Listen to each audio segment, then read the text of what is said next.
What's your view? Well, my view was... I think it's good that our groups are doing stuff. I don't know, rightly or wrongly, whether it can be coordinated in a way where we're all going in the same direction. Yeah. That's not critical. Okay. Sorry, sounding critical, isn't it? I don't mean it to be. Yeah. No, I thought it was good, to be honest. The letter itself I thought was because good. Because for the simple reason that we've... Baz and Tony obviously spent some time crafting that. Yeah, but I think for too long we have just shrugged and gone, oh, well, it's Everton, innit? It's what happens. I'd be interested to know what Everton think.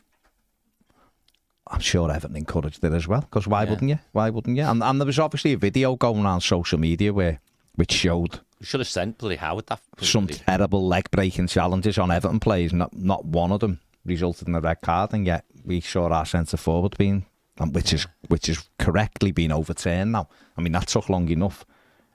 Sent off the other night for a normal tackle. But anyway, I spoke very briefly to Fans Forum Chairman Barry Williams on why they have sent the letter to the PGMOL, and here is Barry's response. We decided to write to the PGMOL, so specifically Howard Webb, because basically, you know, me and you, Baz, you sit in front of me. The past few weeks, we've seen decisions obviously go against Everton that aren't consistent with other teams. So we think now it's right to highlight what's been going on, because obviously we could have gone like over the past 3-4 years, but we thought it was better to focus on the now, because obviously we started releasing audio as well. So we sent that to Howard Webb on Saturday, about 1 o'clock.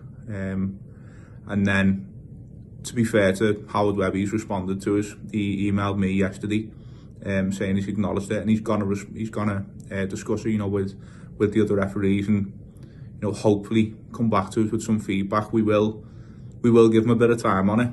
It just depends, like, what he comes back with, because obviously we're not just gonna sit there and take it lightly with what he comes back with, because it's not really fair that we're getting these decisions against us and they're not consistent with, you know, other decisions in the league. Like, for example, the foul on Onana at Tottenham wasn't given, but yet 3 days later, well, a week later, there was a decision given for exactly the same against the same Tottenham player.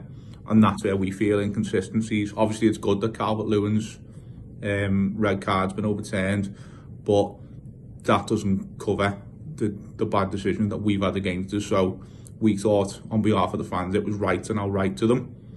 And we'll now await a response, and hopefully we get a decent response, and we can share that with the fan base when it comes back. So any further info we do get, we will post on social media to keep fans updated. If we don't receive a response within like a certain time frame, what we'll do is we'll chase it up with Howard Webb again, and possibly try and sort a meeting out to try and get some sort of proper answers as well. There you go. Cheers, Baz. Good one, mate. Yeah. I mean, like you said, I thought it was good. The fact that we do need to start addressing this. For too long, as Barry said there, we could have picked stuff over the last 3 or 4. I mean, personally, I could pick stuff over the whole history of Everton Football Club and being done by officials, but we could have picked stuff over the last 3 or 4 years where we've been massively wronged.